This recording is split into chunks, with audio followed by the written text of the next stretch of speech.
எல்லோருக்கும் வணக்கம். நான் உங்கள் paper with pencil YouTube channel. இன்றைக்கி நம்மளுடைய சேனலில் என்ன பார்க்க போகிறோம் அப்படின்னா 17 மார்ச் 2024 உடைய கரண்ட் அஃபேர்ஸ் பற்றி தான் பார்க்க போகிறோம். வாங்க நம்ம சேனலுக்குள்ளே போவோம். கேள்வி 1. அக்னி 5 ஏவுகணை எவ்வளவு கிலோமீட்டர் தொலைவு இலக்குகளை துல்லியமாக தாக்கி அழிக்கும் திறன் கொண்டது? The right answer is option D, 5000 kilometre. அக்னி 5 ஏவுகணை மத்திய பாதுகாப்பு ஆராய்ச்சி மற்றும் மேம்பாட்டு அமைப்பு DRDO சார்பில் MIRV தொழில்நுட்பத்தில் தயாரிக்கப்பட்ட அக்னி 5 ஏவுகணை ஒடிசாவில் அண்மையில் வெற்றிகரமாக சோதனை செய்யப்பட்டுள்ளது. ஸோ இந்த MIRV அப்படின்னா என்னென்னா multiple independently targetable reentry vehicle. So இது எங்கெல்லாம் இருக்குது அப்படின்னா அமெரிக்கா, ரஷ்யா, பிரிட்டன், பிரான்ஸ், சீனா ஆகிய நாடுகளில் மட்டுமே MIRV ஏவுகணை தொழில்நுட்பம் உள்ளது. ஸோ இப்போ இந்த பட்டியலில் நம்மளுடைய இந்தியாவும் இணைஞ்சிருக்கு. ஸோ ஆனால் இந்த அக்னி 5 ஏவுகணை இது எவ்வளோ தூரம் வரைக்கும் சீறி பாயும்னு சொல்கிறாங்க அப்படின்னா 8000 கிலோமீட்டர் வரைக்கும் இது இப்போ சீறி பாயும்னு நம்மளுடைய சர்வதேச பாதுகாப்பு துறை நிபுணர்கள் சொல்லியிருக்காங்க.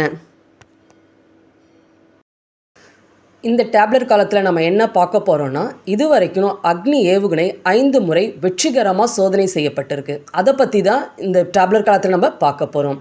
அக்னி 1 and 2 medium range ballistic missile, அதே அக்னி 3 and 4 intermediate range ballistic missile.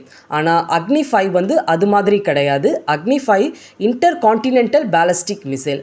அப்படின்னா என்னென்னா கண்டம் விட்டு கண்டம் தாக்கக்கூடிய திறன் கொண்டவைன்றது அர்த்தம். கேள்வி 2. SIPRI கூற்றின்படி 2019 முதல் 2023 இடையில் எந்த நாடு உலகின் முன்னணி ஆயுத இறக்குமதியாளராக உள்ளது? The correct answer is option C, India. SIPRI Stockholm international peace research institute. So இந்த SIPRI எந்த வருஷம் நிறுவப்பட்டது அப்படின்னா 1966ஆம் ஆண்டில் ஸ்டாக்ஹோம் ஸ்வீடனில் நிறுவப்பட்டிருக்கு. ஸோ 2019 முதல் 2023 இடையில் உலகின் முன்னணி ஆயுத இறக்குமதியாளராக இருக்கிறது யார் தான்னா நம்மளுடைய இந்தியா தான். இது வரைக்கும் நம்மளுடைய இந்தியாவில் 9.8% இறக்குமதி செஞ்சுருக்காங்க. PM Sri Pradhan Mantri schools for rising India. இந்த PM ஸ்ரீ எந்த அடிப்படையில் செயல்படும் அப்படின்னா நேஷ்னல் எஜுகேஷன் பாலிசி 2020. ஸோ நம்மளுடைய Tamil Nadu school education department MOU sign பண்ணுறதா டிசைட் பண்ணியிருக்காங்க. இந்த MOU எப்போ சைன் பண்ணுவாங்க அப்படின்னா before the beginning of the academic year 2024-25. கேள்வி 3. 2023-24 ஆண்டிற்கான உலகளாவிய மனித வளர்ச்சி குறியீட்டில் இந்தியாவின் தரவரிசை என்ன? The right answer is option D, 134. UNDP united nation development program இவங்களுடைய ரிப்போர்ட் படி நம்மளுடைய இந்தியா 134வது இடத்துல இருக்குது. நம்மளுடைய அண்டை நாடுகளான சீனா 75வது இடத்துல இருக்குது, இலங்கை 78வது இடத்துல இருக்குது, பூட்டான் 125வது இடத்துல இருக்குது, வங்கதேசம் 129 இடத்துல இருக்குது. ஸோ உலகளவிய மனித வளர்ச்சி குறியீட்டில் HDI இந்தியா நடுத்தர மனித வளர்ச்சியின் கீழ் வகைப்படுத்தப்பட்டுள்ளது. கேள்வி 4. ஜனநாயக அறிக்கை 2024 பின்வருவனவற்றில் யாரால் வெளியிடப்பட்டது? The right option is option D, V-Dem institute. ஜனநாயக அறிக்கை 2024 ஜனநாயக சுதந்திரம் தொடர்பான அறிக்கை இதை யார் வெளியிட்டிருக்காங்க அப்படின்னா தி வீடம் இன்ஸ்டிடியூட். இந்த வீடம் இன்ஸ்டிடியூட்டை யார் நிறுவனது அப்படின்னா ஸ்டாஃபன் லிண்ட்பர்க். எந்த வருஷம் அப்படின்னா 2014. இந்த ஸ்டாஃபன் லிண்ட்பர்க்ன்றவர் யார் அப்படின்னா அவர் ஒரு ஸ்வீடிஷ் பொலிட்டிக்கல் எக்ஸ்பர்ட். கேள்வி 5. ரஞ்சி ட்ராஃபி 2024 பட்டத்தை வென்ற அணி எது? The right answer option D, Mumbai. Ranji trophy 2024 Ranji கோப்பையை மும்பை அணி வென்றது. மும்பை அணி 8 ஆண்டுகளுக்கு பிறகு ரஞ்சி பட்டத்தை வென்றுள்ளது.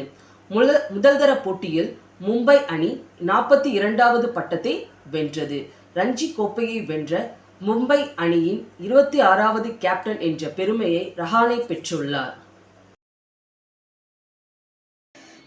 கேள்வி 6. புதிய தேர்தல் ஆணையராக தேர்வு செய்யப்பட்டவர் யார்? The right answer is option D. இரண்டும் ஏ மற்றும் பி. ஸோ ஏல சுக்பீர் சிங் சந்து, பி ஞானேஷ்குமார். இவங்க 2 பேரும் தான் புதிய தேர்தல் ஆணையராக தேர்வு செய்யப்பட்டவர்கள்.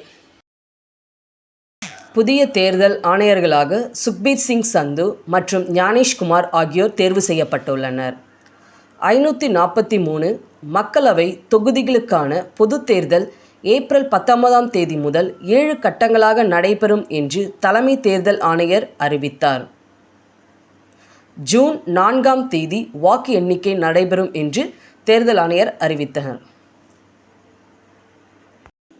கேள்வி 7.